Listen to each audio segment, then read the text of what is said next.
whose thumbs are on the other end of that. And we put out a call. First 50 people to jump in were available to, or were able rather, to join today. What's going on, Kate? Oh, okay, cool. 1 second. My wife just said she's not getting any sound. Are you guys getting sound? A lot of thumbs up on the sounds. Okay, good. So yes, this texting community, it's the community app, but it runs directly to my phone. And these folks were the first 50 people when we sent out the text to jump in on this call. So you can do it too next week. There's 2 weeks remaining. You may be able to join. And then I'm just going to do a little bit of interactivity with these folks.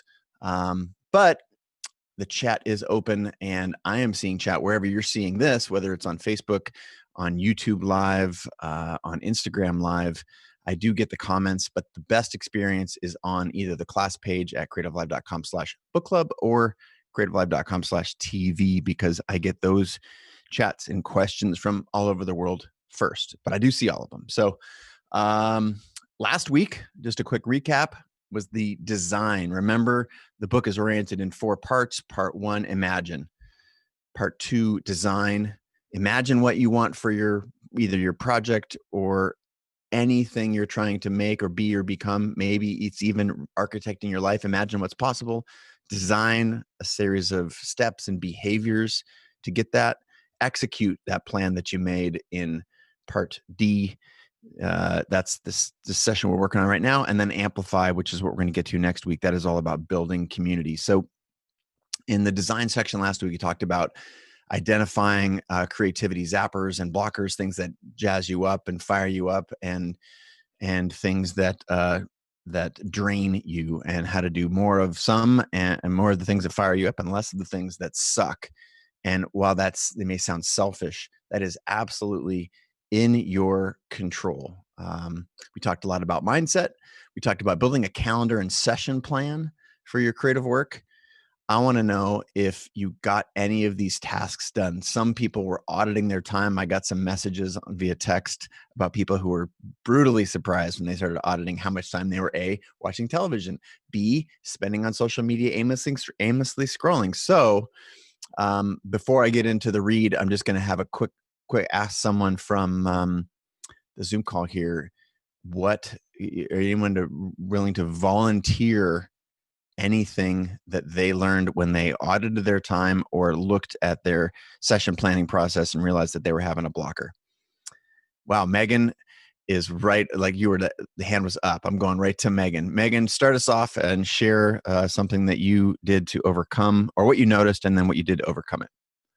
I noticed that trying to fit in the art while my kids have been home during the pandemic is just, I've been doing it for a long time and it's not working effectively. So I got a sitter to come into our germ circle, brave soul, high schooler in our neighborhood, and she's coming Mondays and Wednesdays now, 3 hours in a row, and it's been awesome. I've been churning out art ever since, so Nice. super psyched about it.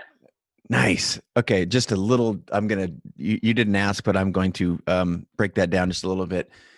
Before last week, I'm guessing you may have been feeling like a cork in the tide, like, oh, it's so hard. And many of the people that I work with, my colleagues, my friends, are experiencing the same thing, that when they have little ones at home, it's really hard and understandable. But I want to just, the very simple, like putting this in your mind, deciding, holding yourself accountable with this community that we're in with today, made a change. And now you're getting, 3-hour chunks a couple days a week. It sounds complicated where most of us are sitting, that whatever the hurdle is that we need to overcome. And yet with community, with a little bit of guidance and some courage on your part, you made it happen. So I'm very, very excited to hear that. And I'm sure there are lots of other success stories.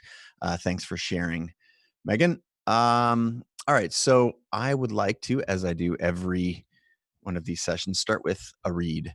I'm going to read first from page 174, and then I'm going to phase into a little blurb from 169 so you can follow along. This is just to orient you where I'm reading from. This is talking about my personal journey. A photographer takes photos. A professional photographer sells photos. That's what I wanted to be, so that's what I did over and over and over again at the World Extreme Skiing Championships, at Olympic qualifying events, at Red Bull contests, anything I could find on the competition calendar that I could get to. I took photos and I submitted them to magazines. Suddenly, or maybe not so suddenly, as I think back, my work began to appear alongside photos by the established pros with big budgets, with press credentials and swagger. Sure, their photos were on the cover and mine were thumbnails on page 78, but my name was next to each one. It slowly started to work. The reason it started to work, I was working. Now, page 769. While the first half of this book is about imagining and designing your creative calling, this step and these 3 chapters in particular are all about the power of action. I don't recommend crossing a highway before thinking, nor should you jump out of a plane before checking your parachute. But doing ought to precede thinking when it comes to baseline creative work. Too much planning is a trap. Don't fall into this trap. Instead, try plotting out. Oh, instead of trying to plot out the perfect novel before you start writing, accept that it will take a few shitty drafts to get things sorted.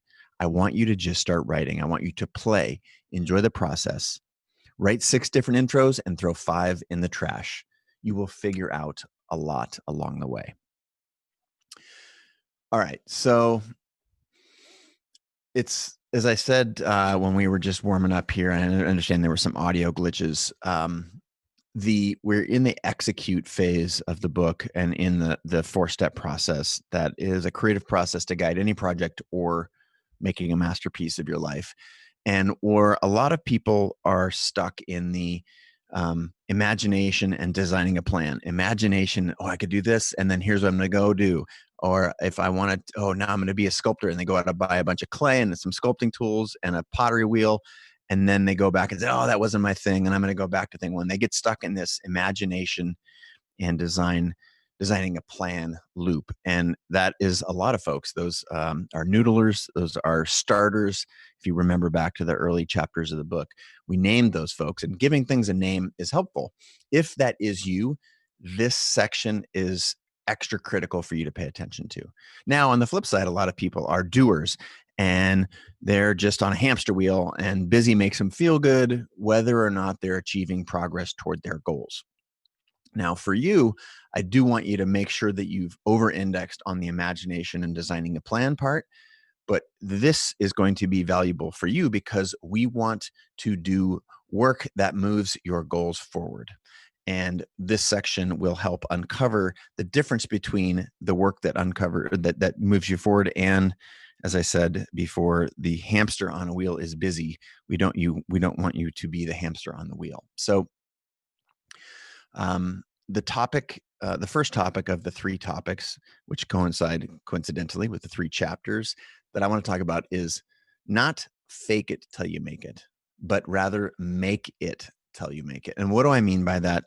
I mean, as I said in my intro read, that too much planning is a crutch that so many of us fall on. And while I am a huge advocate of journaling, what I'm not an advocate of is to have that journaling replace the action that you otherwise might be doing. This is why I like to carve out very specific time in the morning, and I like to keep that journaling time quite narrow. This is just my personal preference, and especially if you're a writer, that obviously wouldn't work. I want to start off just as a like an exclamation point that this idea of planning, of preparation, of making things as perfect as you can before you start is a trap. Now, one of the things that if you read the chapters, you may have noticed, and also was prevalent in the intro, in my read, is that permission to take action. This is why I love Megan's share at the beginning. Permission to take action is something that you take. If you look around and you are waiting for someone to give you permission to chase your life dream, it's not going to happen. Or if you are lucky enough to, marry or find that partner or have that best friend who actually does want to help you get unstuck and take that crazy risk that may put your livelihood or your family in some sort of a tight spot, but it's the thing you want to do, then more power to you. But I just acknowledge that that's rare. Most of us, and as a human species, we are inclined, we have a negativity bias. So starting things is hard because there's a lot of fear there. Fear, we equate the fear of not getting very many likes on our first Instagram post, then we share this new photo project that we're on, or when we you know, launch our GoFundMe to drive this new website that you want to build or a new app. We associate that fear with the same fear of the saber-toothed tiger. And I'm here to tell you that the saber-toothed tigers are largely gone. And most of the fear of just starting is something that you'll need to overcome. And it's biological. So I want to acknowledge that it can be hard. But there's only one way to do it, and it is through taking action. So the idea of thinking yourself out of the rut that you're in or into starting is fiction. There's a little blurb here on 174. If I'd waited for permission from gatekeepers, I'd still be waiting. Now, to be fair, this took me years and years to learn. We've trotted those out, my own escapades over the course of the previous couple of episodes of the class. But I bet if you look backwards and wait and the times in your life where you're the most joyful and fulfilled, no one else gave you that idea. No one else told you that that was going to fulfill you. And then you started doing the thing and felt the feeling that that person was prescribing to you. By contrast, you felt these things, you did them, even if it was just for a week, a month, a day, a season, or a year in your past, and it felt good. This is the doing part of the part that we identified in imagine and design is a required step in you creating the best project that you can create, or again, making a masterpiece out of your life. You can't think yourself out of that. Action creates momentum. It reminds you that there are no shortcuts in the best possible way. And there's so many times where, like, literally in climbing mountains as a part of my previous profession, and so often in career, where I got to a place where I thought I was going to be at the top of the mountain or have achieved the goal, only to realize that that was a false summit. I don't know if anyone's a rock climber here or a mountain climber. You get up over this sort of buttress or whatever, and you get to the top and you realize that, oh my gosh, that actually wasn't the summit. That's just what I could see from where I was standing, and I've got so much more to do. But if you've taken action to get there, you're better off than if you're trying to rationalize it from the couch. Part of what we get stuck in is the process for creating anything beyond just a doodle or a sketch, or part of the muscle that we've encouraged ourselves to build over the previous couple of weeks, these lightweight activities. As soon as you start framing your big idea, whatever that is, whether it's completing that novel, the screenplay, launching that company, getting funding, whatever your thing is, we go through a process, and it is a very emotionally draining one, and it is not for the weak of heart. But none of the people that you look up to, respect, admire, appreciate, identify with, who are living their truth, who are living their dream, none of those people did not go through this process. And this process is a diagram that I would love for my team to throw up on the screen if we can. It is on page 173 if you're in the book. I don't know what the Kindle page is, but it's 173, and it looks like this. There you go. So I think we'll have the team put that up on the screen in just a second. And in short, what this is on 173 is this is two axes. One is the joy to pain, and the other is time. And it characterizes the journey that we all go through as creators. And hands up if anybody can identify with this. Like, there's a lot of energy and passion. And okay, I see of the 50 people, I see 45 hands raised. I know, Barb Perry, a little late to raise the hand there. I'm not going to hold it against you. Mary Ellen, I saw your hand go up early. Thank you. Um, this is something that, again, knowing that this exists and knowing that you're not alone is what I find very valuable, because so many of us, especially early on in our career or when we're starting something new, we often feel all alone, that we're the first person or first um, just to ever go through this, or these feelings are somehow odd or obtuse and limited to just us. And the reason I put this, this is only one of like 6 illustrations in the book, and one of the reasons I put that here is just so you wouldn't feel so alone. And for those who don't have it in front of them, essentially the project starts off where we have a lot of energy. There's some planning, some understanding of what it is that we're going to do. And then when we start actually doing, where it peaks. And then shortly after you begin the activity part, you actually put pen to paper, you start, you file for the business license, you open the bank account. There's this fear that sets in. That's like, oh my God, what have I done? Oh my God. Um, this is the bullets on the page here. This is hard. Oh my God, this sucks. And now we're below the joy. Now we're into the pain. And then it goes to I suck, which is this, again, this is perfectly natural.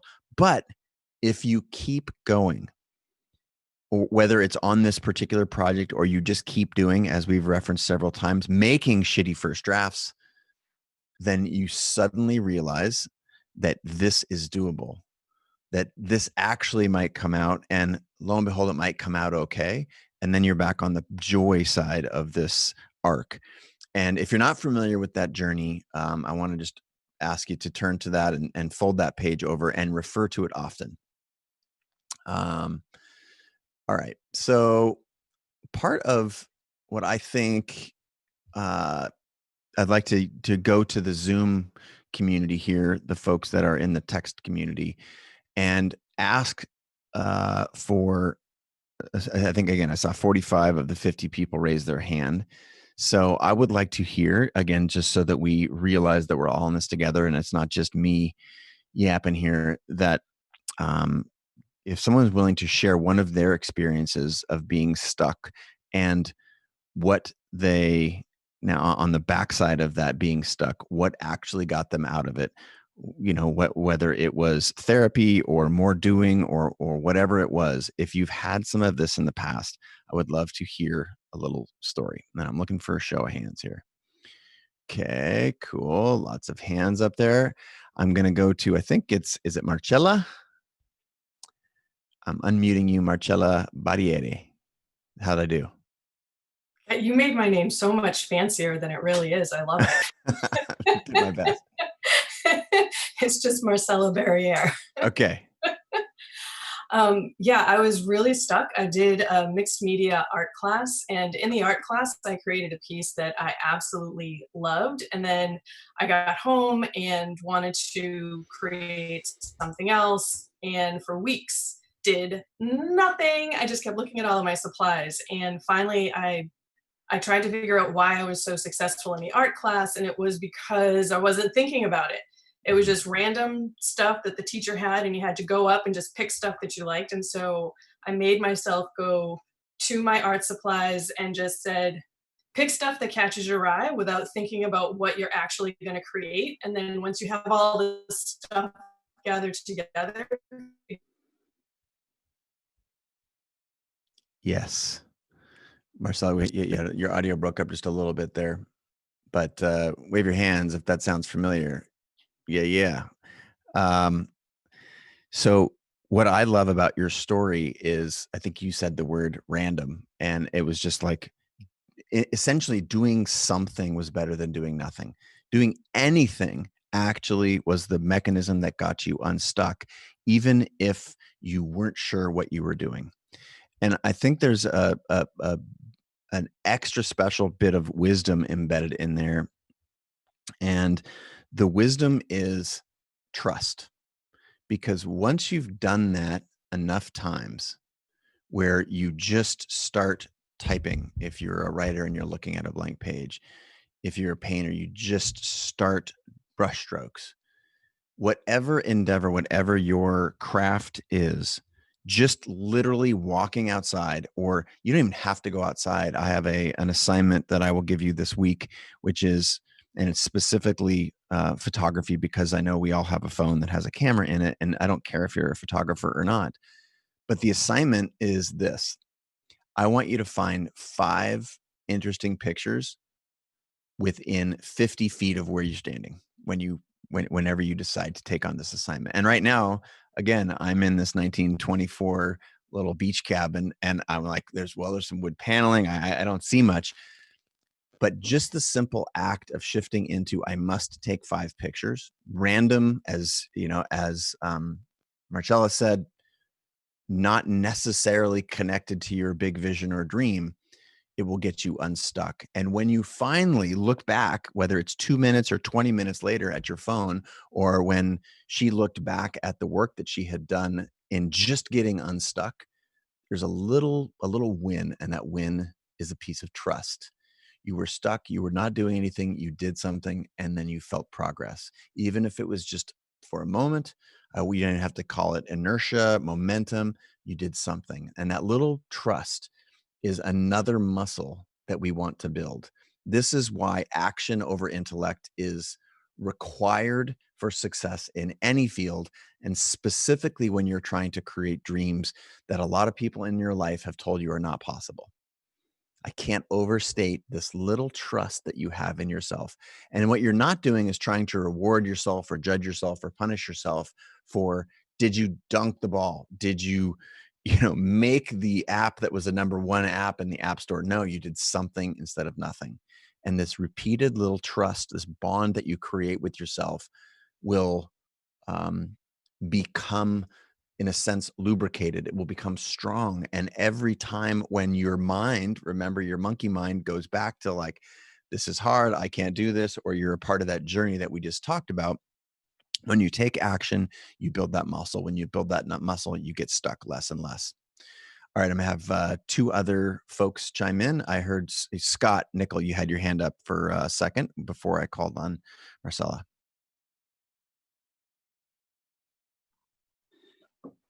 I was stuck. It's been a tough year. Last year, a year ago yesterday, the Friday before Father's Day, my father was put into hospice, and I cared for him for the last 4 months of his life. Been taking pictures my whole life, got some great pictures of Dad. And when he passed in September, I was just blocked. And tried a road trip, went down, the Bixby Creek was something I've always wanted to photograph. Took my drone, loaded up all my cameras and my dog in my car and a tent, and didn't work. In January, I heard that Olympic College in Bremerton has a 4-year film degree, fully accredited. It's a pretty interesting program. So I thought, I wonder if there's any classes I could take. So I took a screenwriting class, something I've never done before. I'd heard of the hero's journey as a philosophy or as a process, but I'd never explored it. Mm-hmm. That really seemed to unblock. I'm 60 pages into my 120-page screenplay. I've talked with a lot of family members who have given me inspiration for characters and things. So something completely that I've never done. Never thought about writing a screenplay, but it was just the act of going in and getting with other people that were doing other creatives. And this class had people from the age of 17, I think they were running start students, to, people that were 10 years older than me, and I'm pushing 60. So it was very great to just unblock and try something completely different. And it's something that I found I've enjoyed. So I love it. Story. I appreciate you sharing, Scott.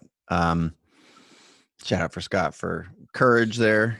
Courage, we're in this together. Well done, Scott. And notice that there was this element of accountability and whether, my goal is to get you to be accountable to yourself. But often the first step in accountability is signing up for a class, deciding that you're going to do the thing that we're doing right now, that you're going to show up at 10 a.m. every Sunday or every Saturday for 6 Saturdays. Speaking of, Scott, you're mentioning your father, make me want to say 2 things. One, happy Juneteenth yesterday to everyone. And tomorrow, happy Father's Day to all the fathers. There's a lot going on in the world, and being thankful for some time to reflect, to be able to connect. It's a very special time. So thanks for the reminder. And again, those two holidays that we are bookended by right now makes this feel extra special. I'm happy to be with you. So Scott's point is not uncommon, which again is signing up for some sort of accountability, and that accountability doesn't have to be in the most precise. Again, so many people want perfect action rather than imprecise, bold, awkward, hamstrung first steps. And I don't know anyone who isn't an established pro who's developed these muscles, who goes from 0 to 100 miles an hour. That you should expect fits and starts. And I confess, as I shared last time, even in writing the book, I had several fits and starts where I needed accountability. And again, I'm a professional. I've been doing this as the primary, building a career as a photographer and as an entrepreneur for 20 something years.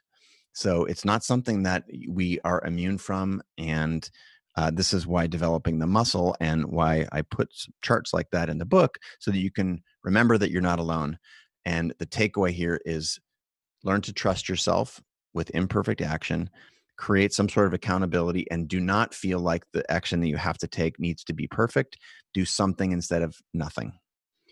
All right. So one sort of reminder, and I've been, thinking about this a lot with respect to my educating myself around anti-racism, is this idea of performance. And so much of the work, whether it's my experience educating myself around anti-racism or your processing the work that you want to do on your journey to becoming your best self, or living your dream, or creating this vision that you have for yourself for this project, is that 99% of the work no one sees.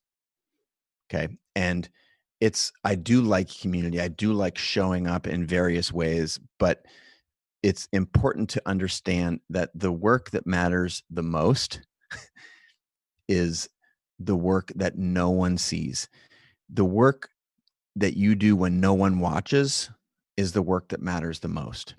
So even just this halting, what we just talked about, this like awkward first step, or in Scott's case, something that's completely disconnected, an area of exploration that was disconnected from his identity as a photographer, is part of that work.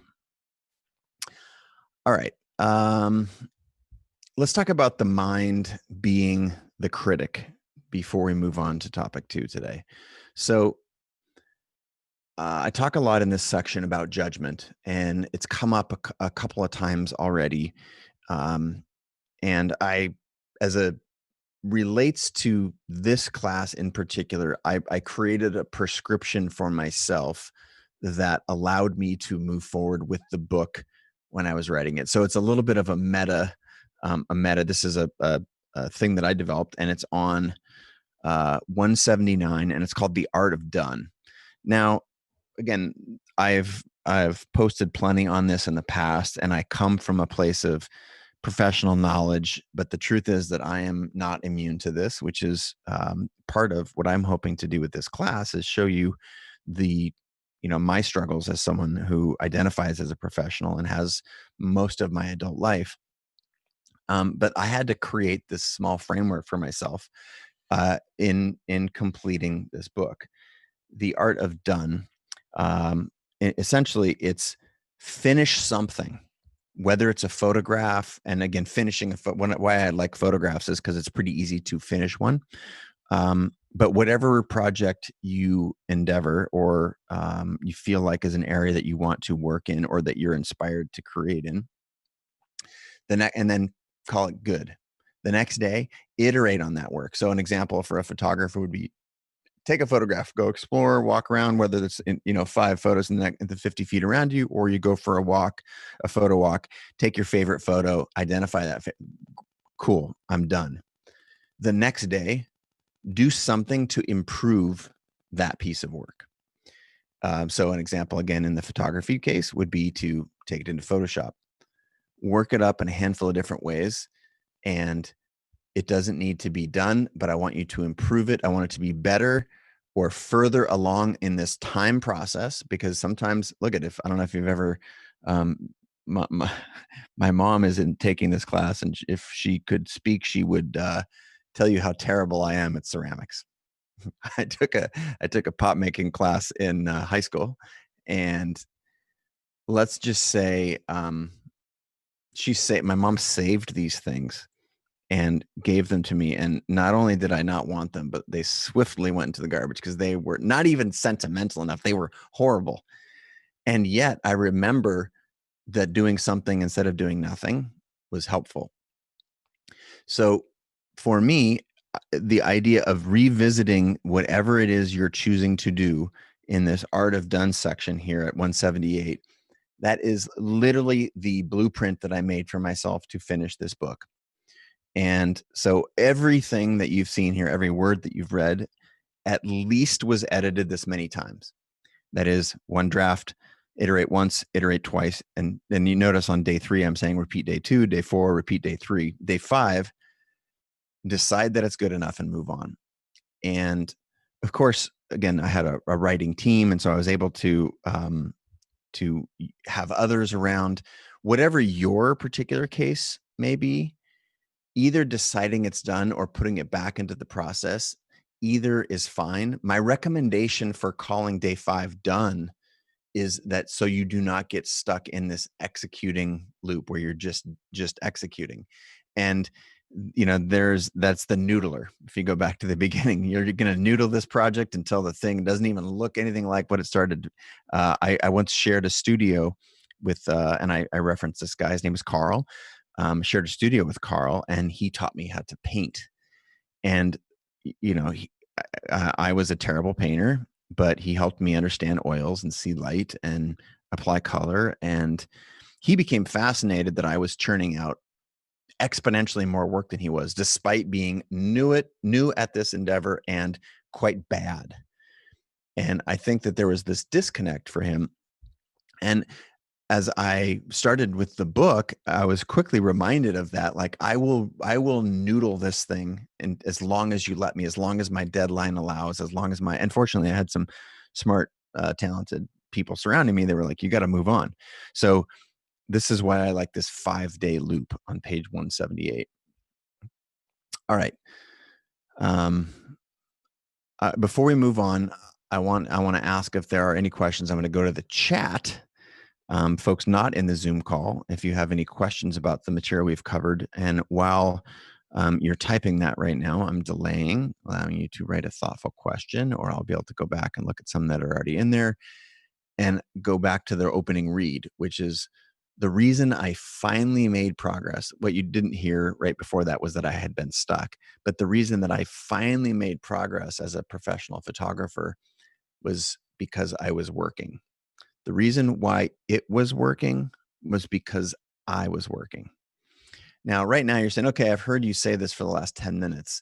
Why are you beating this horse? And the reason I'm beating this horse is because you are blocked, or if you are not, you will be at some point by this thing.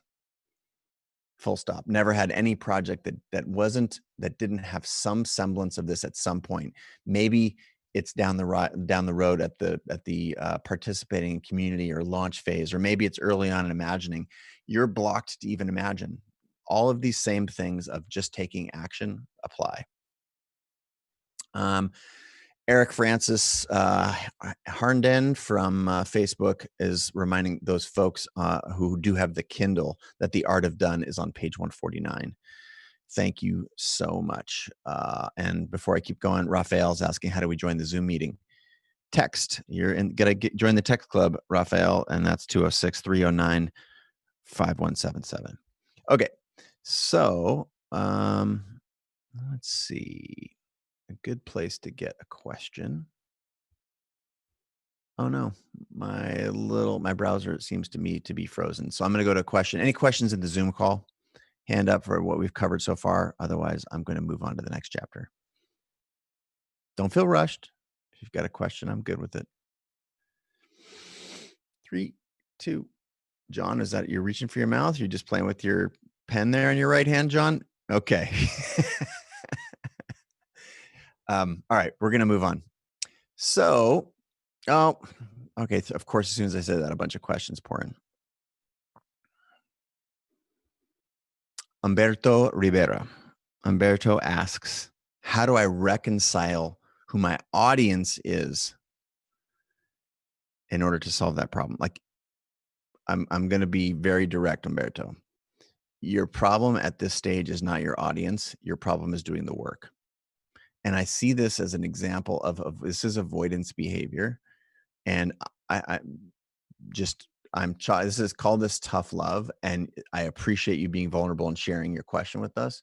But this is the classic example of needing to get everything perfect. Notice that it's not like you're saying, okay, I've got tons of work. I don't have any problems. I'm not blocked. Because then having an audience for your work, or where to distribute this, or where to share it, or feature it, or post it, or hide it, or whatever, that's all a completely different problem. But I think it's interesting that right now in the making part, you're like, who am I making this for? What's my end goal? This is precisely the thing why I'm spending so much time and energy. And I spent a quarter of the book talking about this problem, because it's the problem of avoidance in one shape or another. It's not doing the work because I don't have the right tools, or I don't have the right goal, or I don't have the right vision. If you don't have the right goal or vision, and you're struggling to imagine what you want for yourself, just do something, do anything. Doing nothing and trying to rationalize your way out of it from the couch, or in Umberto's experience, or in his challenge, he's stuck on determining his end audience before he even makes any work. How about an audience of one? Srini Rao wrote a pretty good book, an audience of one. And that audience is going to see the shitty first drafts, is going to see procrastination in the form of doing creative things that are on all the different areas around the thing that you really want in life, but you're not doing the thing. I'm actually okay with that, because you're doing something instead of nothing.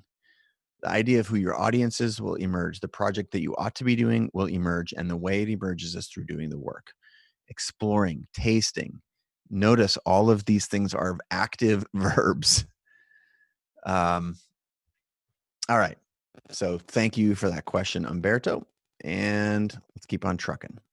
Got a lot of ground to cover here, and I've only got 20 something minutes left. All right. Topic 2 that I want to talk about is lifelong learning. Now, it's not an accident that I am a lifelong learning and a learner, and that I identify as such, and as a part of the expression of that I created a lifelong learning platform, which we are all using right now. And I can't say that it started out with this perfect vision and then it became exactly what I imagined it would be.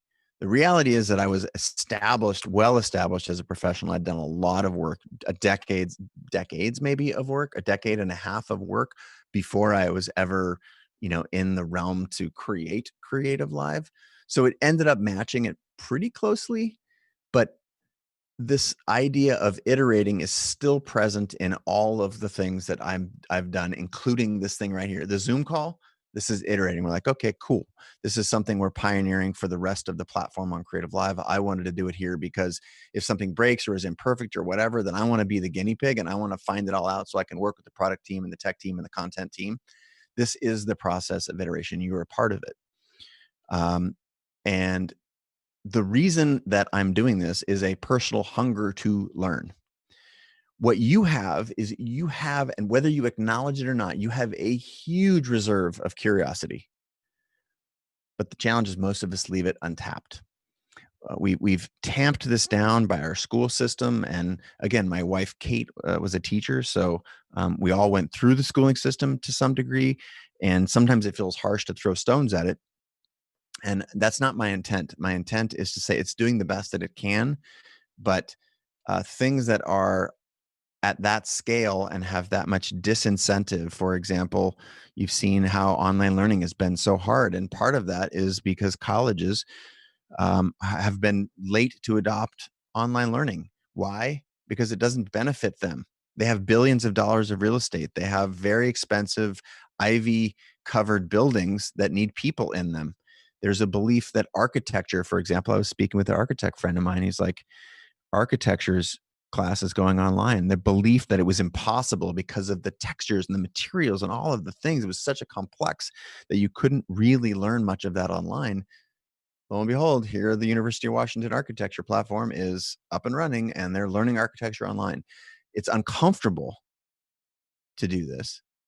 This is why this is largely has tamped down this curiosity in us, this idea that we're programmed to learn in rote ways.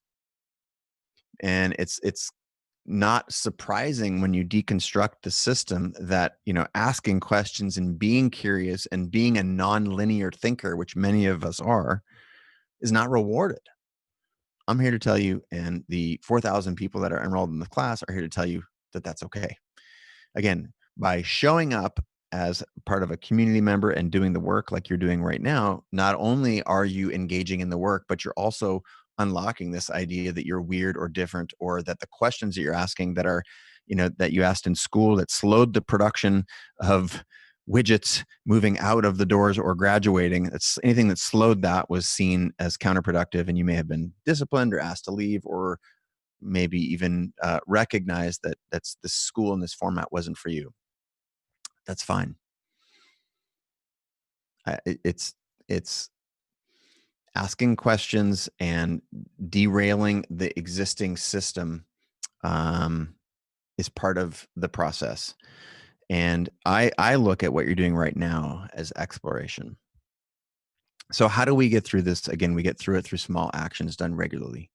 Small actions to pursue that curiosity, small actions to unlearn how you were taught to learn.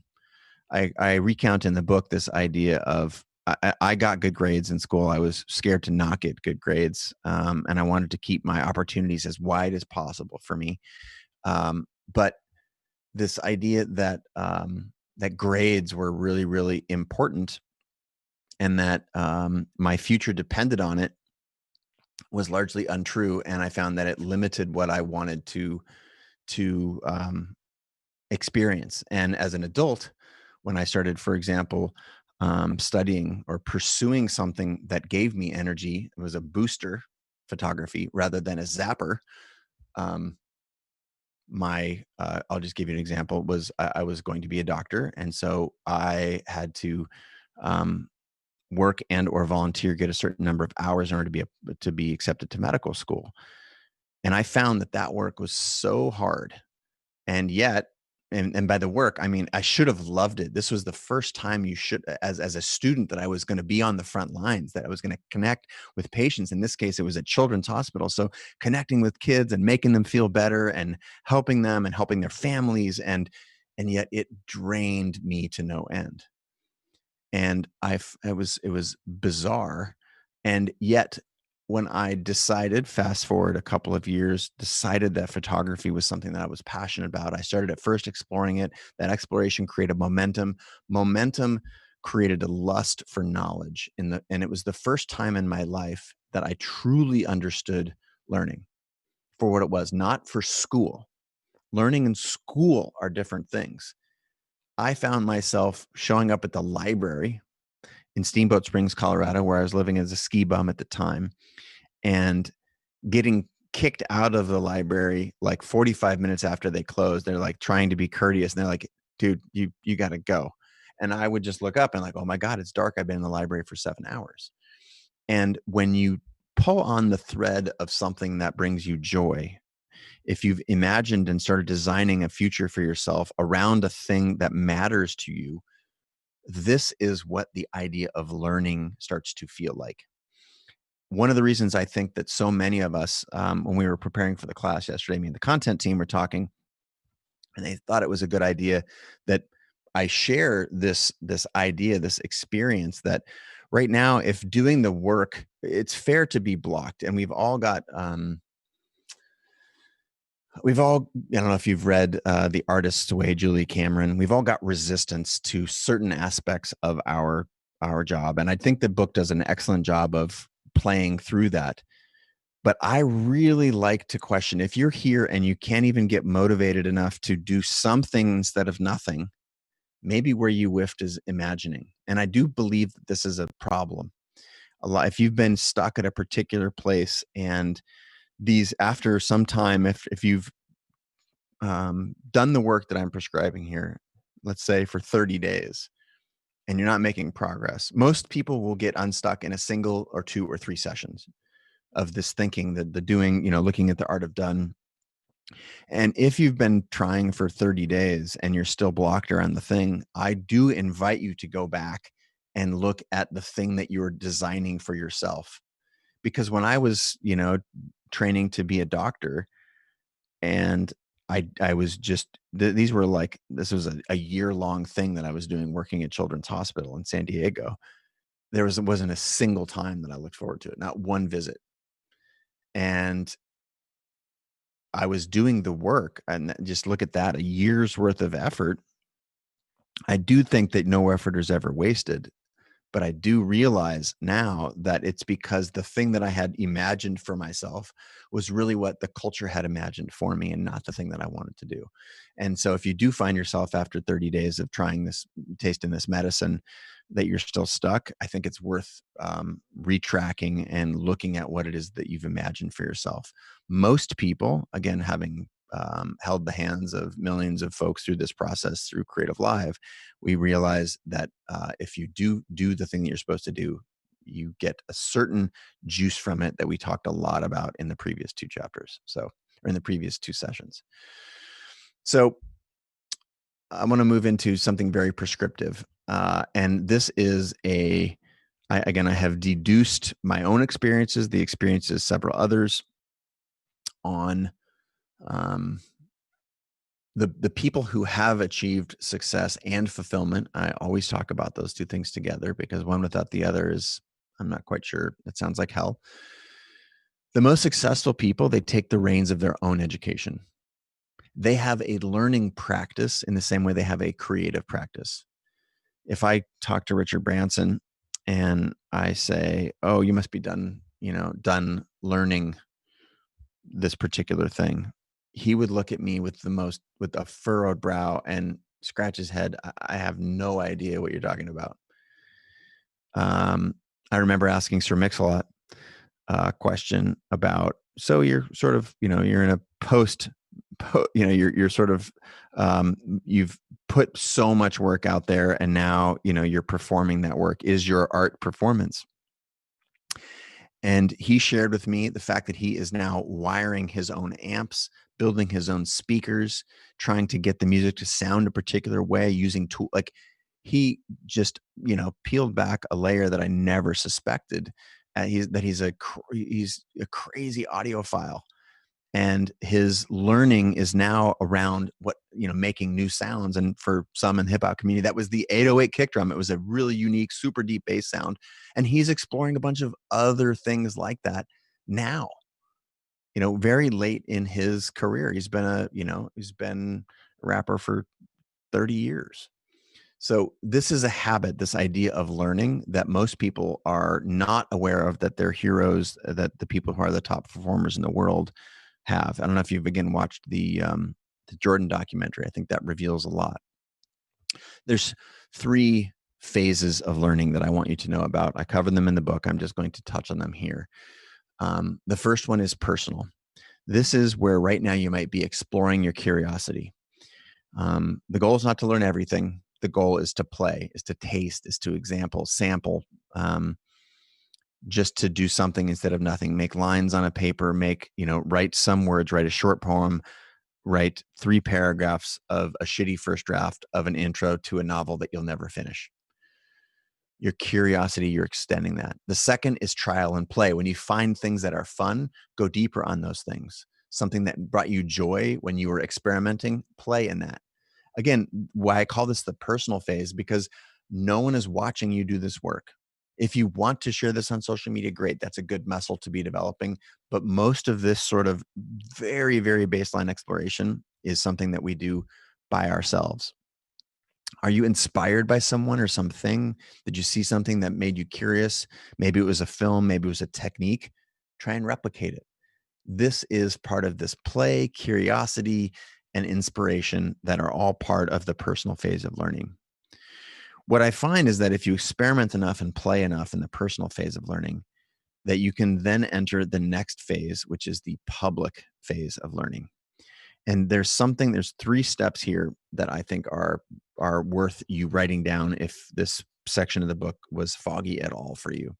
The first is scaled instruction. That is what we are doing right now. This is what CreativeLive is doing. This is the principle of being able to take a class at scale where the investment is lightweight, the connection to the instructor, to the material, is sufficient enough for you to see it in action. I like to think of this as watching mastery. Now, the reason I'm a master of this is because I lived it for 25, 30 years before I started writing about it. And then I wrote about it for a number of years before putting out this book.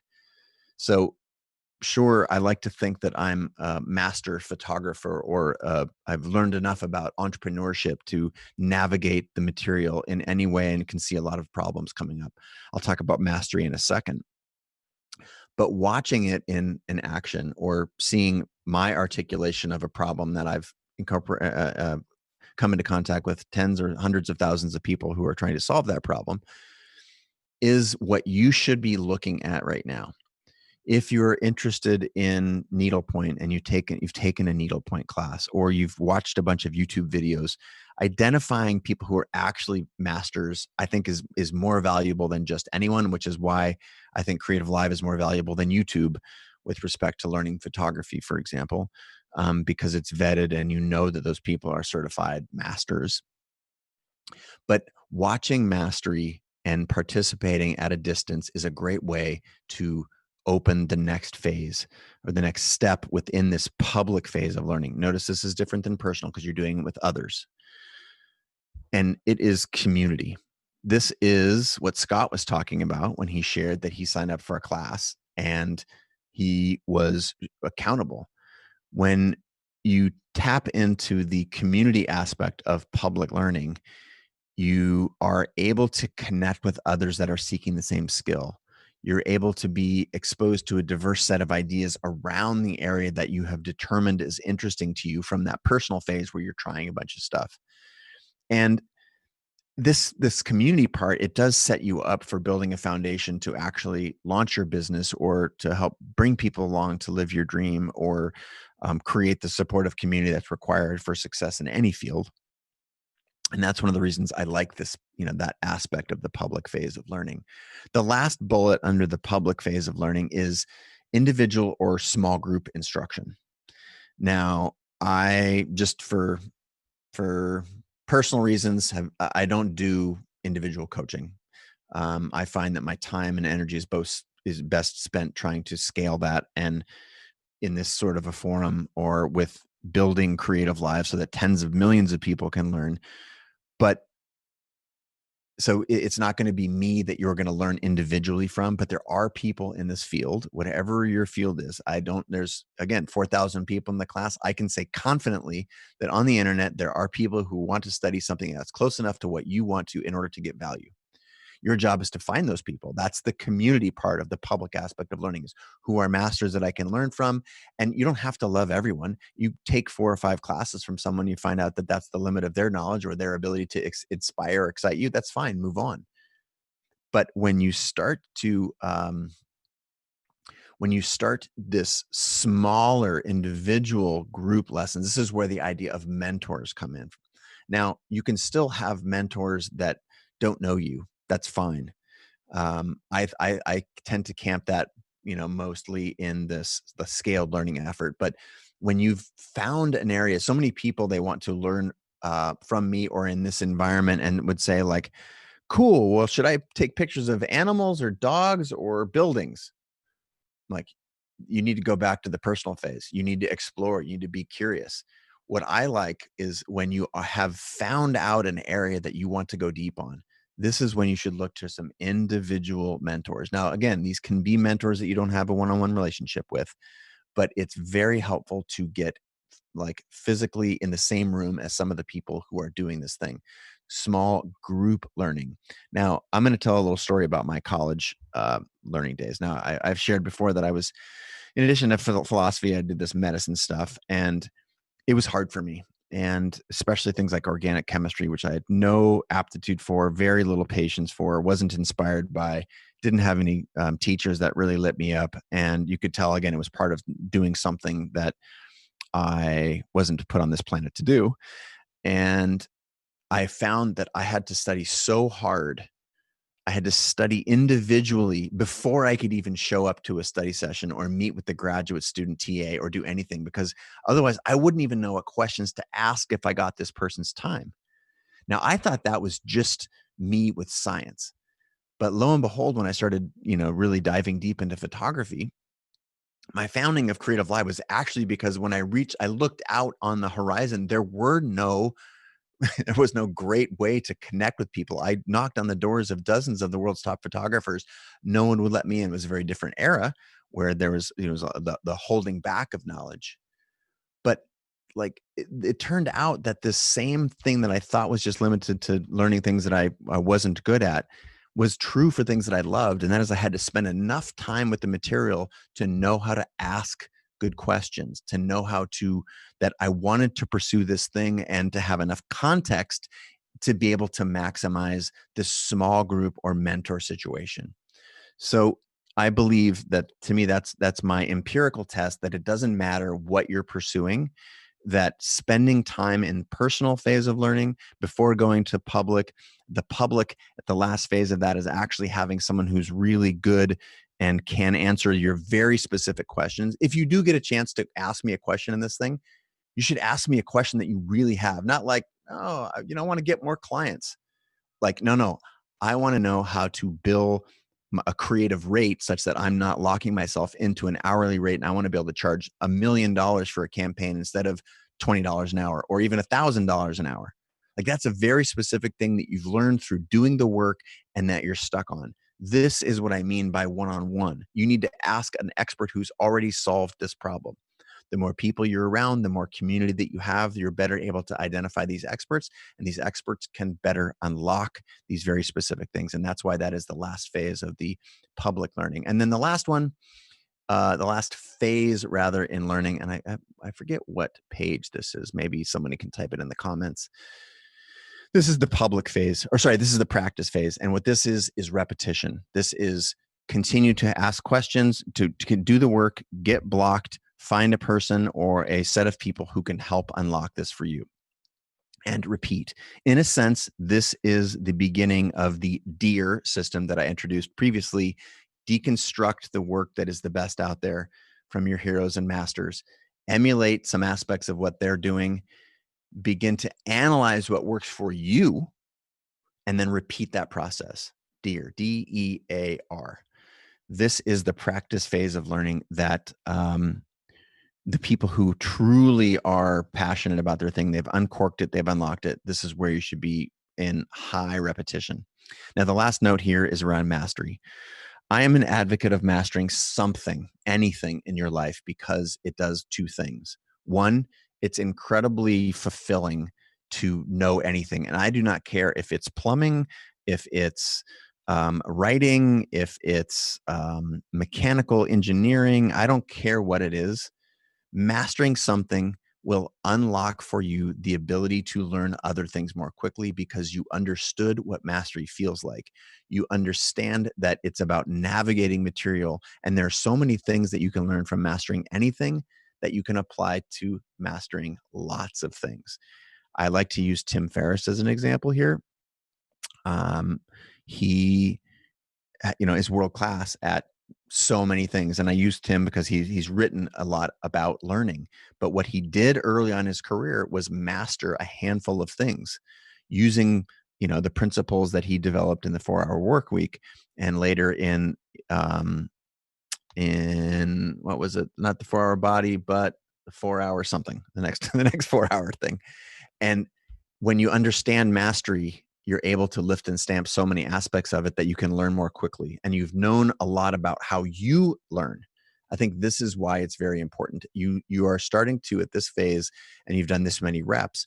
What is it about you? You need, are you visual? Are you auditory? Do you need to write things down? Is in person really important, or is sampling a broader range, more helpful? Or finding one teacher and then making them your mentor? Like, you've learned enough through mastering plumbing to be able to apply that to basket weaving.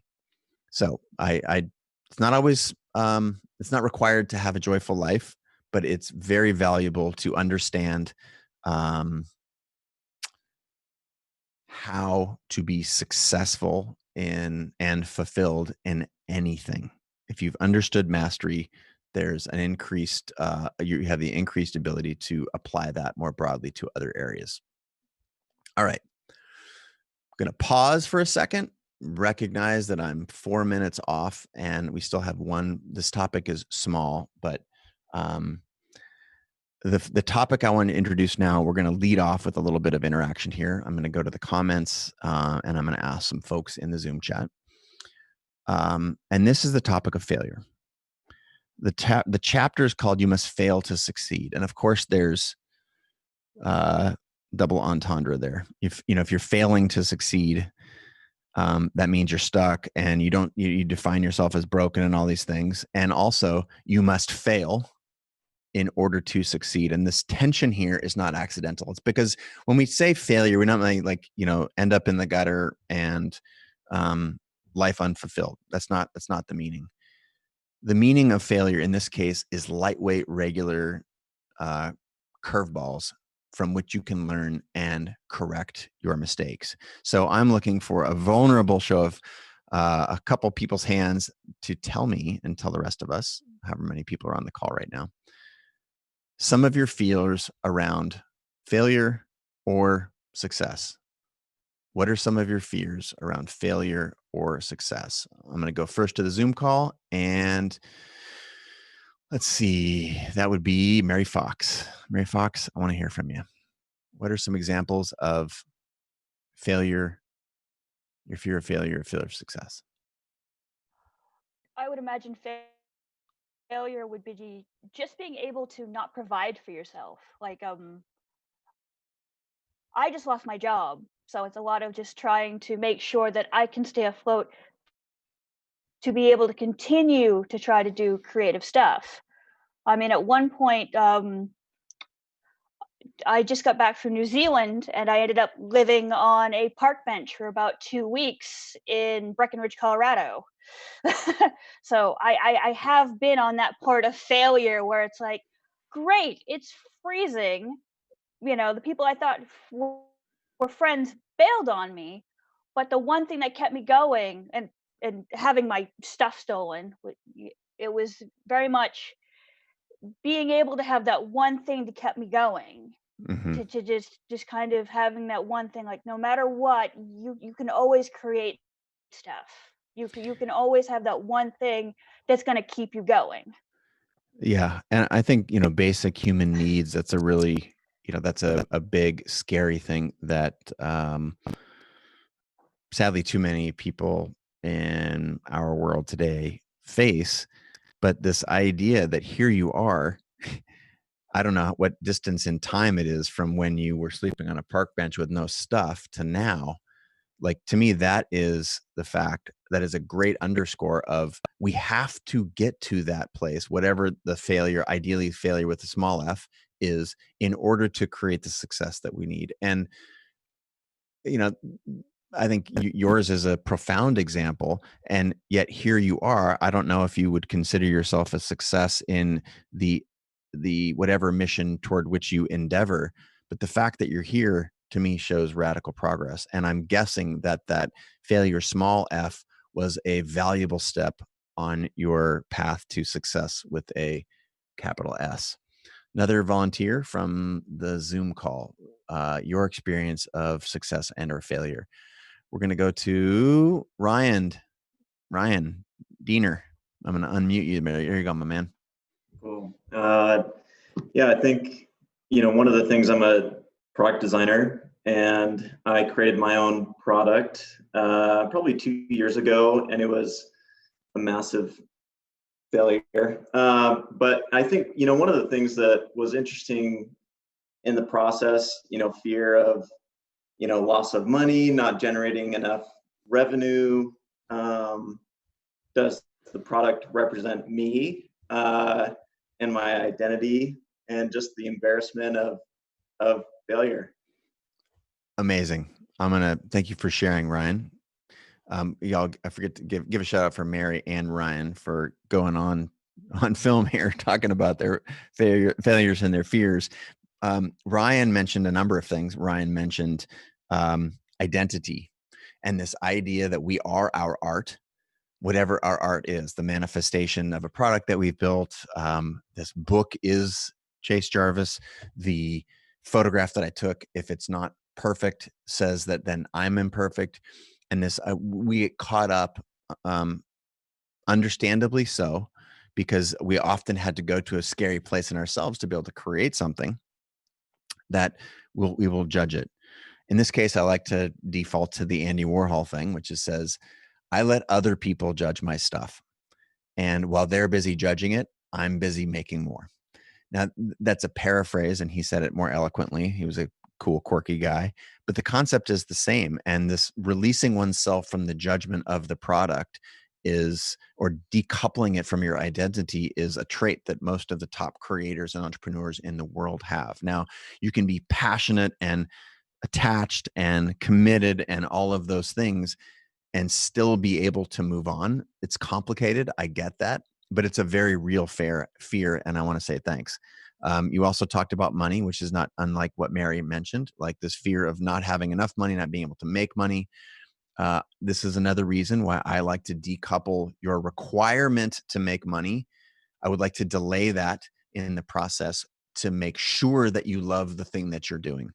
Because often, remember the big three that I introduced earlier in this class: money, creative control, and the company you keep. These are going to come up as conflicts at some point in your journey. And I like the idea that trying to understand what it is you think and feel about these three things before you experience it. I think it's a good sort of like future visualization exercise. And money being one of those things that I like to defer until you are until you figured out something about yourself, and that thing that you figured out is like, this is something I really want to do. Now you can do it in a lightweight way and, put up an Etsy store, or, sell t-shirts online at the Amazon marketplace. That's a great test. But when you really tap into that thing, these fears around, as both Mary and Ryan said, around money, it's very natural. All right. So I'm going to go to the chat, and again, we're live on YouTube Live and Facebook and Instagram Live, and this is going to Rosa Chavez. Rosa, I fear to invest my life and not be good enough. I lost my job. I have a baby. I'm pursuing my dream to write and illustrate environmental books for kids. I've been studying illustration for 2 years and starting the writing part, but I can't find a mentor or place to share. I'm afraid I'll be hurt by a critic that will not help my growth. Does that sound familiar to anybody? I mean, this is one of the reasons that I enjoy doing this work with a lot of people, is because the challenges are real, but they're not many in number. What I heard when I read Rosa's question was, I'm pursuing my dream, but. So 2 things. Is this your dream actually? Do you love the process of writing? Do you love the doing? That's if yes is the answer, fantastic. Then you did great on, imagination, and you imagined what you want for yourself. It sounds to me like you're stuck, Rosa, in the design process and the execute process. Designing a series, I've been studying for 2 years. That's great. And starting the writing part, but you can't find a mentor. I believe that if you continue doing the work, and if you love the process, then doing the work doesn't scare you as much, that the mentor will come along. And also, there's a line later on in the next chapter where I say, no one's coming to save you. The mentor is not your answer. And this, again, sort of tough love, but I want you to know that this fear is natural. The way you get through the fear is continued action. And when you get stuck, see See this chapter, see the art of done on page 178. What it does is it gets you moving. It puts you in action, and action, not intellect, is the solution. Sounds to me, and I'm using you as an example because you volunteered, Rosa. You emulate a lot of the characteristics that all of us have or have had at one time, which is fear is blocking us, and doing the work is the part that gets you unstuck. Michael's chiming in. I want to get the book. It's on the internet. It's there. You should do it. It's on sale right now. It's 50% off. Sorry, small distraction. All right. Last and final section. I want to get a couple of other points of interaction with this community. But before we do, a couple last words on failure. The goal is not to avoid failure. The goal is to get used to it. And by failure, again, I don't mean capital F. I mean small, lightweight failures, small mistakes. And the goal should never be to avoid errors. The goal should not be to make mistakes. The goal should be get really good at fixing them quickly. Go back to something we said earlier in this thing. There's a little bit of trust that's built every time you make a mistake and fix it on the fly. I can walk out on a stage now in front of 10,000 people, lose my place in my speech, make a little joke, go back. Where am I? Okay, great. And that's because I've done that enough and I've made enough mistakes in front of enough people that, all right, then I learned to trust myself. Did this happen from day one? Absolutely not. So if this didn't happen from day one, it's a skill, it's a habit, it's something that I got good at over time, and you can too. So this idea of avoiding failure is such a huge hiccup in our culture and in so many cultures that I think that's why sort of this comment of failure is popular in the vernacular, because it's like it's an attention grabber. It's a headline. Fail is like it has so much I think unnecessary metaphysical weight in our culture that it drives us to not even do. I want you to think about small goals, small risks, and not about making mistakes, but about recovering quickly, about resilience, about grit. And I want you to remember that talent does not emerge without effort. This is not a skill like anything else we've talked about in this class that can happen from the couch. If you want to achieve escape velocity from planet Earth, you have to have the guts. You have to be willing to take the bruises. You have to have the guts and the rocket fuel. This is why passion is really, really important and curiosity are important in this equation. But how much better would you feel if you failed with, I don't care if it's a small F or a capital F, doing the thing that you were put on this planet to do? At the very, very end, you wanted to win the Nobel Prize and you didn't right before you passed away. But if you loved the process, the benefits of pursuing something and failing at that thing, pursuing the thing you loved, is so much better than not pursuing something you loved and finding mediocre success. You're going to have to take some licks along the way anyway. You might as well spend it doing something that you love. There are systemic issues at play here, cultural, personal, resistance. Again, whether it's you against your work or you against the world, I want to acknowledge that overcoming resistance is part of the process. I like to get through that doing. I would recommend you to Julia Cameron's book. Part of what I don't love about Julia Cameron's book is that it's very conceptual and that it glorifies creativity as this very lofty thing. And I think it's almost like it's a brute thing for human beings. But she does it's a fantastic book. It's a classic. I just want to remind you that adversity is intrinsic to creative work. Embrace the suck. Give yourself permission to suck. Those are two valuable one-liners that I would not mind if you tweeted. All right, action steps, and then we're going to have a little bit more interaction, and then we're going to go into Q&A for 25 minutes. So action steps. Read the next chapter. or read the next section of the book. This is amplify. I think this is the thing that has been written about the least, where this book is perhaps the most innovative, around, nothing is a solo journey and cultivating community. In addition to that work of reading, I want you to do a few things. I want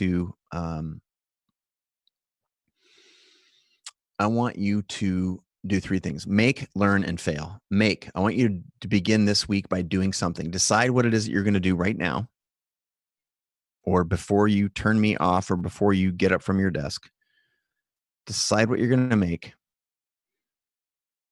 Make it. And then ask yourself what you learned. Ask yourself what you learned from that process of making, even if, maybe the answer is some sort of something technical. Maybe the answer is some a tactic or a skill that you learned in making this thing. And even if the thing that you learned was that you learned to trust yourself, that making something was easier than you thought it was, that is a learned behavior. And then I want you to judge it. And I'm asking you to judge it because I want you to feel how unpleasant and unnecessary the judging is. It's a very strange exercise, I recognize. Just sit with it for a second. Is that a good thing? Not a good thing? And my belief is that you won't see it as a failure. My belief is that when you look at it through this concept of a habit, as a muscle, as a process, that the concept of failure becomes small and becomes something that doesn't block you. And of course, what we're trying to do is build up to these bigger swings, making a feature film or writing the novel. And I understand these are bigger and scarier, but we don't get there by any other vehicle than this plan. Go back to the Picasso quote that we opened this whole thing up with, which is that even in creative pursuits, we don't get anywhere without a plan. All right.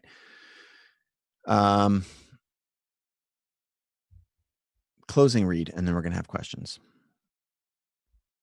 This is from page 209 and 210.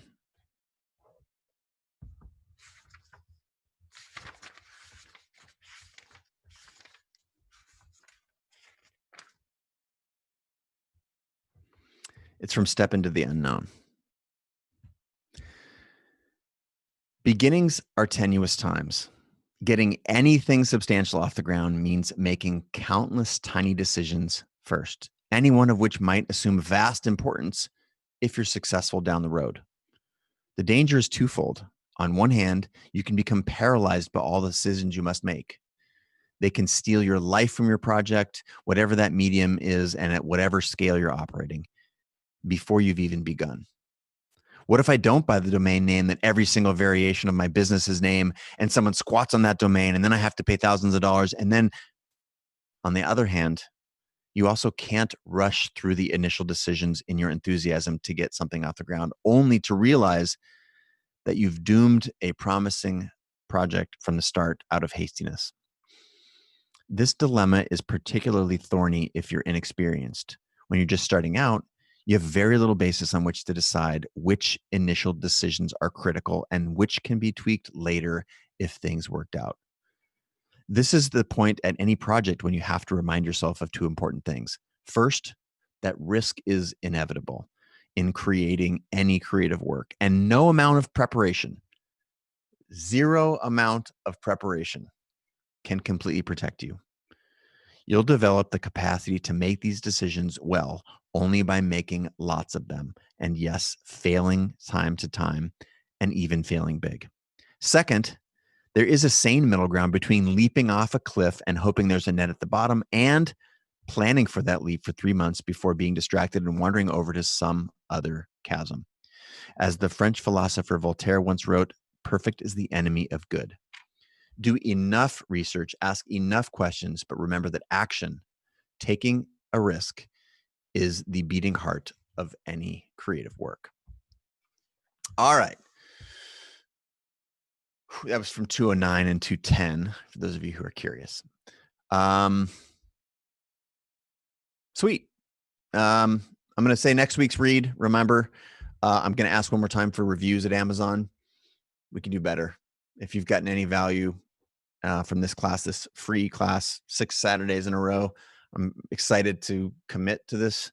But it would be really helpful if you helped out with some reviews on Amazon or wherever you bought your book. That'd be great. For those of you who are watching and listening, before we get into the Q&A section, write down this phone number. It's my phone number, 206-309-5177. You can text me. There might be some automation in the first text that you receive, but then we will be connected. I will read. And I spent 90 minutes last night texting in advance of today's broadcast. I'm committed to that, and it's a great place to have a little bit of mentorship at scale. Don't forget to turn notifications on my Instagram, because that's where I'm issuing a few challenges this week. I gave you a little hint on what it might be, but there you go. All right, so this is my favorite section. I'm going to allow 16 minutes for questions. So we're going to start off with Zoom, for those folks that are in the text group, and hands up if you got some questions. All right, we're going to go to Lauren Pennywell. Lauren, welcome to the show. That was fast. That was fast. Okay, I listen to the CreativeLive podcast that you did with Brene Brown all the time. It's one of my cup fillers, like Neil Gaiman's make good art speech is something that fills me up over and over again. Mm-hmm. So I've been thinking a lot about how this book applies to creativity healing the collective in the current moment we're living in. But I haven't heard a lot of discussion around how we use creativity around like policymakers and institutional rebuilding. And if you have any thoughts about how we as a creative group can impact that kind of like real change that we need right now. Because there's such a creative vacuum, it seems, at the policy making level. Sure. I spent a ton of time, a decade, making sure that this 4-step process would work for anything in the world, whether it's art or a life or policy. I'll steer you towards my conversation with Cory Booker, former presidential nominee.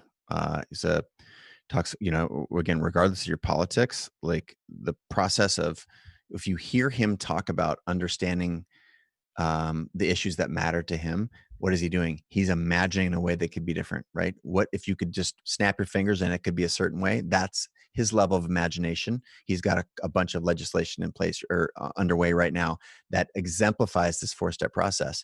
Now he's designing a plan, whether it's getting his colleagues, his constituents, or other people's constituents on board in order to get enough votes, in order to get enough traction, in order to get enough momentum.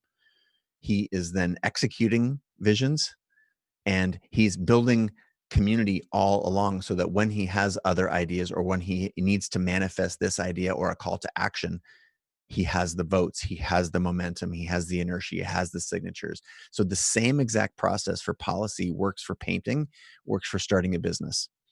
And I encourage you, this is like, I think if I've failed myself in marketing this book, it's that I haven't put enough weight on the framework of this thing. There's a lot of individual pieces that different people take from something. That's great. But to me, the master level work that I did on this was studying my own life and the lives of, again, hundreds of the top creators that are on CreativeLive and my friends and peers and podcasts and whatnot. This framework works for anything. And I would invite you to go away and try it, even at a local community level. And what I think is the most exciting part is the imagination part, because it is truly how the best things in the world. I mean, look around. Literally everything around you was designed.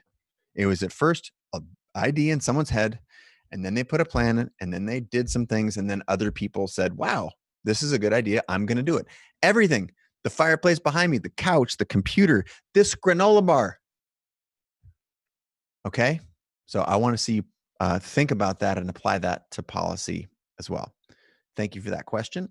Going back to the Zoom call. And if you are tuned in at Twitter, Facebook, YouTube Live, Instagram Live, now is a good chance to forward a question to me and I will get to it next. But going back to the Zoom call, Bernie is in the house. Bernie Holiday, welcome.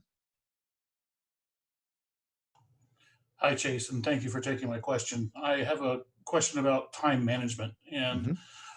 one of the issues that I face is that when I will try to get unstuck by starting something. Hmm.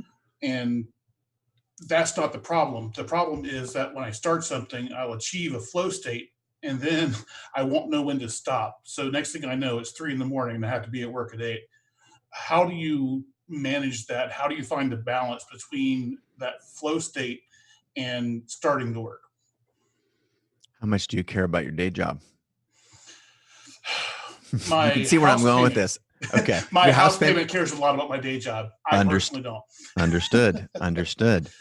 Now, you cited a problem. And this is why I love this conversation and with so many people tuned in, and why having a large community is helpful, because we get all kinds of, like, I think that is, you have a problem that is rare, which is that if you can tap into that flow state, that's fantastic. What I would encourage is there a way you can build a life around maximizing that flow state? Because the universe feeling effortless and you doing something where you lose track of time, those are two of the most important things in life. And flow state is where, your heart is fluttering around the things that you're doing. And if you can find a way that's why I asked how important your day job is to you. Because I put that flow state and doing work where time disappears on such a aspirational level that I would be working to build the rest of my life around my ability to do that. Now, if you're a starter or a noodler, if you go back earlier in the book, then there's a set of prescriptions that are in the book that I would encourage you to, because this might be your glorification of an otherwise very real problem.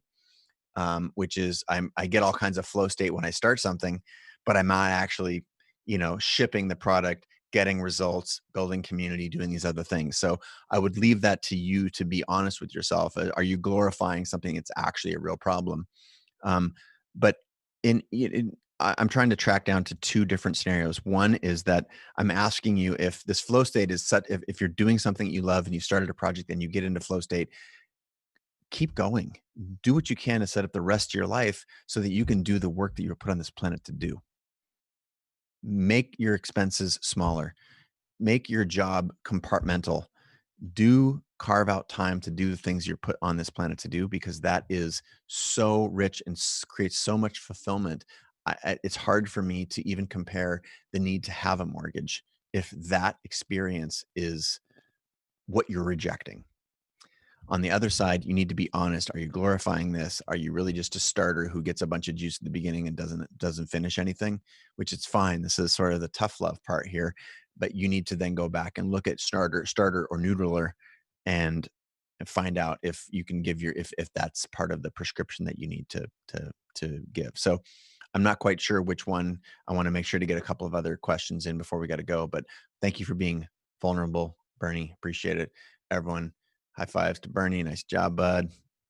All right, round of applause. And let's go to one more Zoom before I go back to the written questions for the folks that aren't in the Zoom group. Hands up. Who's got a question? Okay, I see a couple. Oh, Lisa, I'm going to call on you, Lisa, because that was like I kind of want to be called on. I don't want to be called on. Lisa Alvarez, go ahead. I'm going to unmute you. There you go. Yeah, because this is something I've been really struggling with lately. And I just want to remind, this is how she raised her hand. What did I do? Oh, yeah, right. No, can I hide under the desk? Yeah. Thank you for being courageous. What do you got? Well, the overcoming imposter syndrome. I'm starting out on doing nature photography business, and I've got a website up, although I'm already redesigning it. And one of the what I want to do is be contacting scientists to talk to them about photographing some of their projects. And I just have this real fear of contacting them and not having the experience. And so I just. How many people have you contacted to confirm this experience? What do you mean to confirm? To confirm that you are inexperienced and shouldn't be doing this.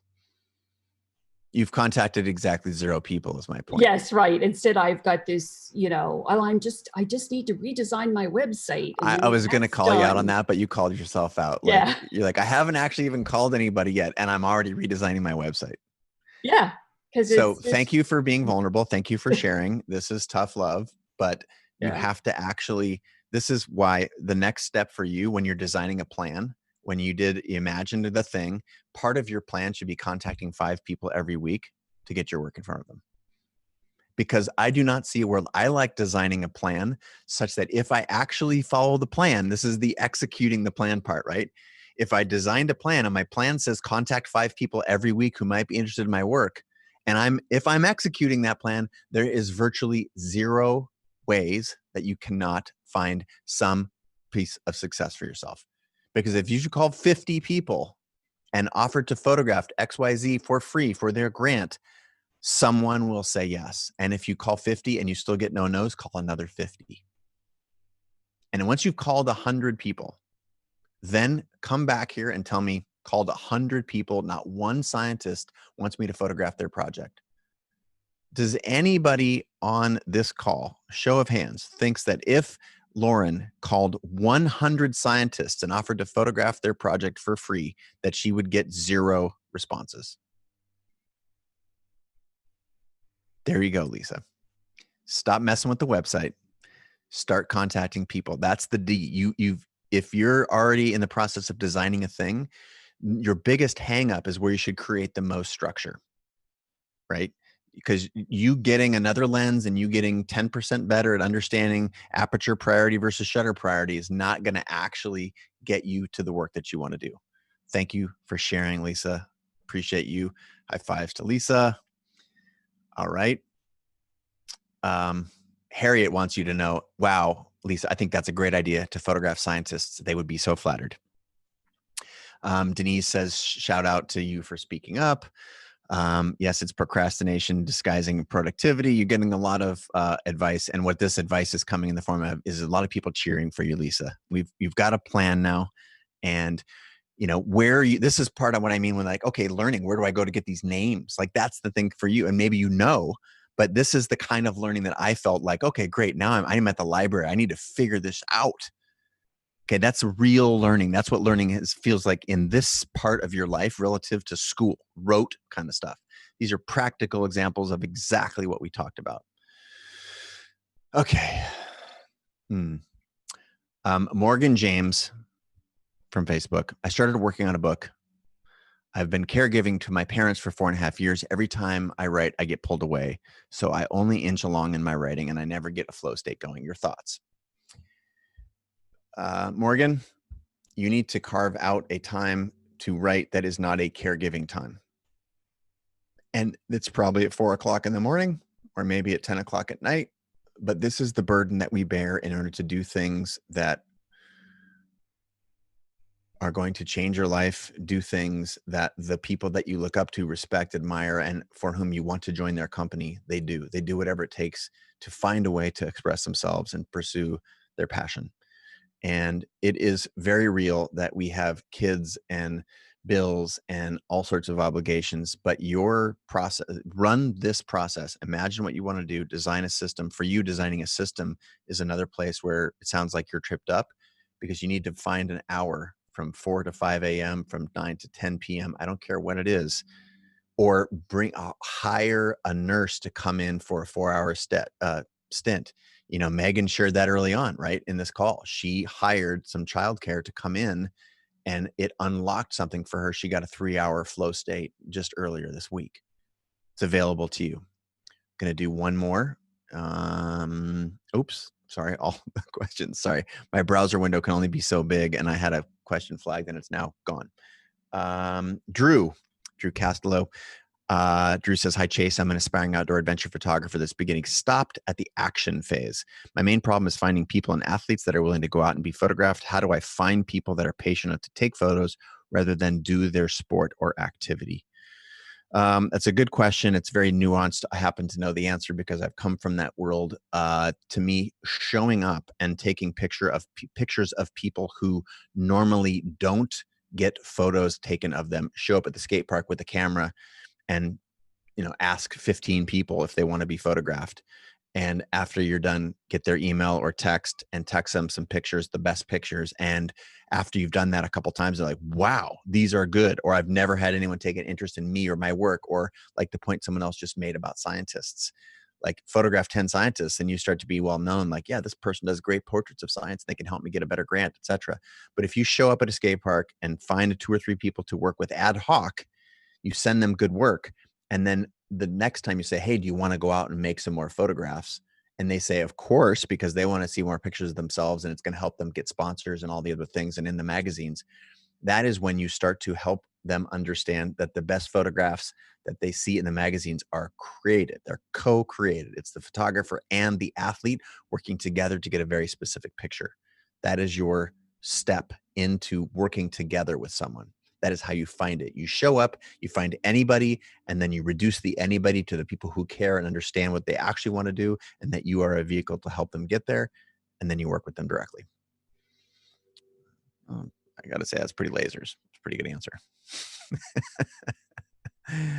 All right, last question for the day, and then I will just wave us off into the sunset for having a great weekend, a great Father's Day. And we're going to go back to the Zoom. I've taken a few questions from Facebook and YouTube, whatnot, and I'm excited to have one more question here from the Zoom group. And I realize I can't see everybody, I think, now in the Zoom group. Maybe I can, but show of hands, anyone has another question? Otherwise, I'm going to go back to the other phones. Now's the time to be brave. Oh, I see 2, 3. Is that a scratch, Sochi? Oh, that was a pick, Chris. I'm calling people out that are. All right. Ryan, I already heard from you. I'm going to go to Mary Ellen. Mary Ellen, last question of the day. Hi, Chase. Hi. Hey, what's up? Thank you for showing up at my book signing party in Seattle. I remember signing your book. Yes, I have it right here, in fact. And now my mother has a copy, but she doesn't have a signed one yet. So I do a lot of photography. I don't feel like I know that much technically. I feel pretty overwhelmed by Photoshop, so I usually use Lightroom, but I've tried different classes to learn stuff, but I just get kind of bored with it. I don't know how to focus on what I need to learn because there's so much. I just get overwhelmed. Cool. Go back to DEAR. DEAR. Deconstruct the work of the best people in your field and deconstruct the success that they create for themselves. You can watch the trajectory of anybody if you watch them closely enough. Just pay attention to their social feeds, the work they do in galleries, the work wherever that it hangs or wherever it shows up commercially or whatever they're talking about. You can chart their course. And you deconstructing what they are doing, emulate that work, analyze what's working for you that you adopted in their work regimen, and then repeat the stuff that's working for you.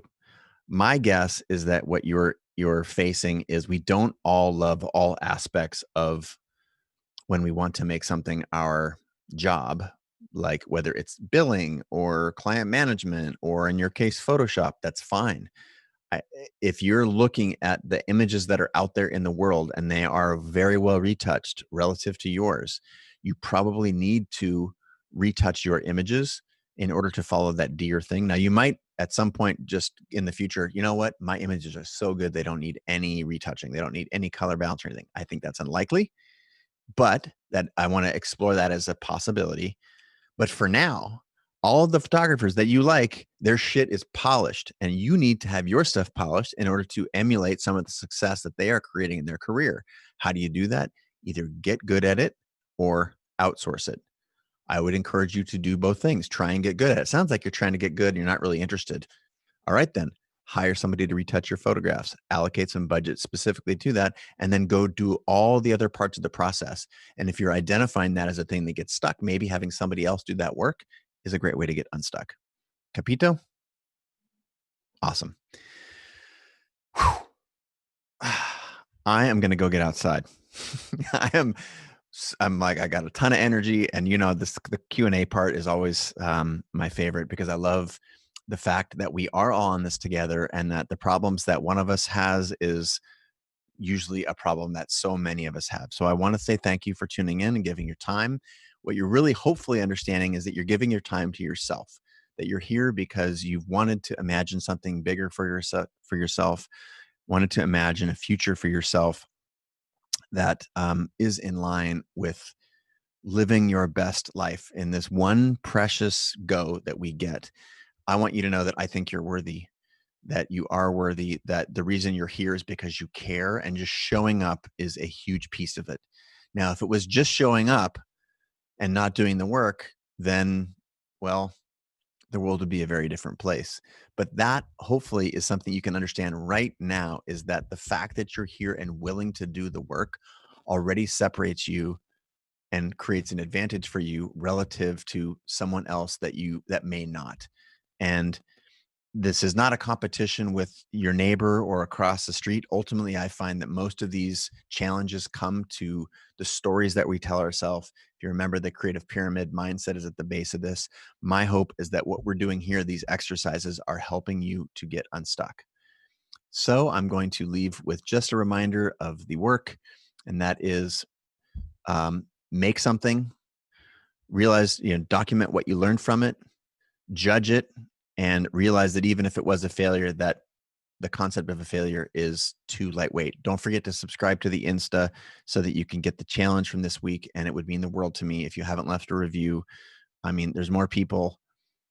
I recognize a lot of the names here. I'd love to see your names in the review review section at Amazon. I appreciate the support. I hope you're getting value out of this. It's never too late to start again, and tell your friends, and stay tuned for next week. I'm already pumped for next week is the Amplify section. So make sure to read that, and have a great weekend. Woo!